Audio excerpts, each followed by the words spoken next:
Now we're going to combine our layers and sew it together.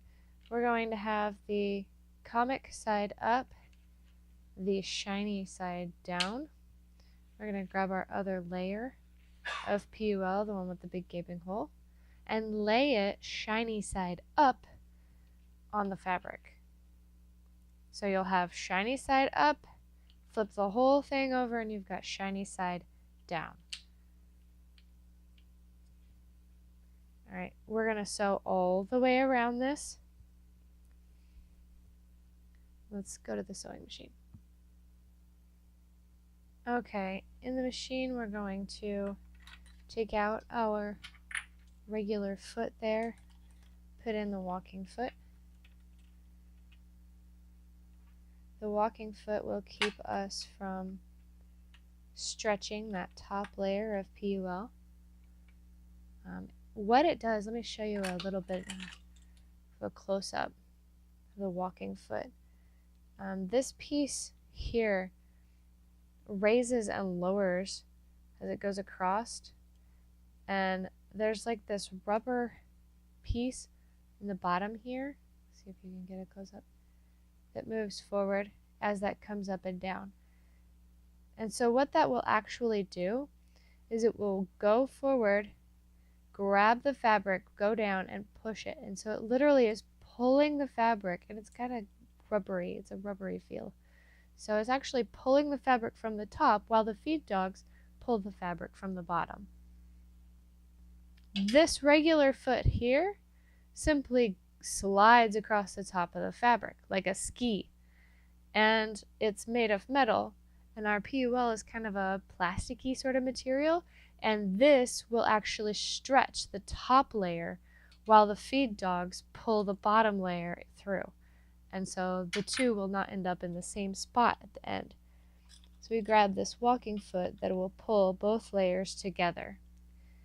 You want to make sure it's attached properly. This arm needs to be up where the needle screw is. I don't know if you can see that. Okay. Through there.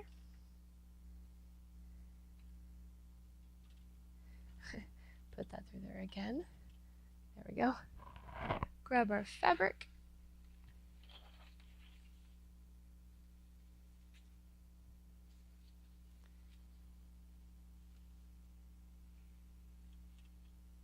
I like to go, I'll lower the foot, on this second line right here, this first line, right here next to the foot.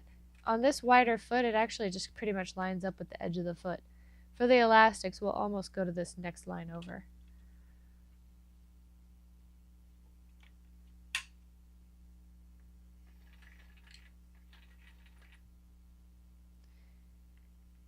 I'm going to set my machine so that the needle always stops in the down position. If you don't have that feature on your machine, you can just rotate that knob on the right side every time you need to stop and turn. I'll show you.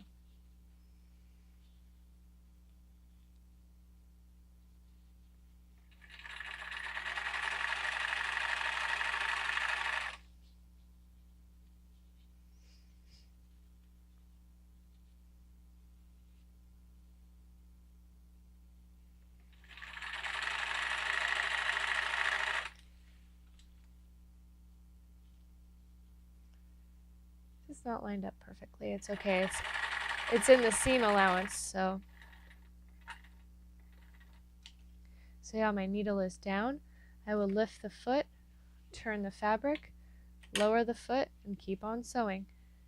Sorry about the shaking. I hit the camera. Okay.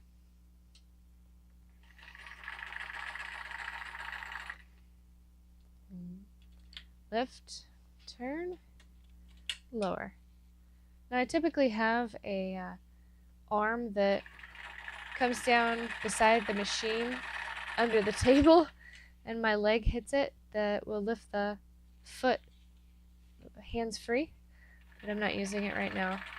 Mostly because I'm actually sitting farther away from the sewing table than I normally do. Make room for the camera so you guys can see. camera is actually sitting between me and the machine. Best view for you guys. Worst view for me, but I'll survive. Do these tight corners. Try to do them pretty cleanly. Whoops. Which doesn't always work out, you know.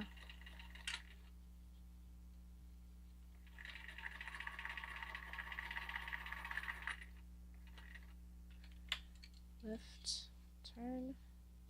My lower fabric is a little bit farther that way than the top fabric. I'm going to actually try to stay lined up with that lower fabric. That's the part that will be visible, so that's what I'm going to line up with.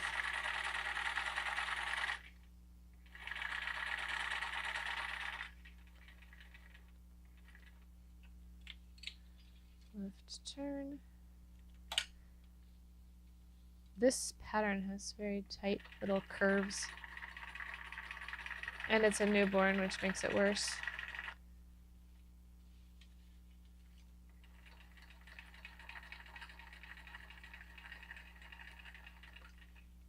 Grab the whole thing and just turn.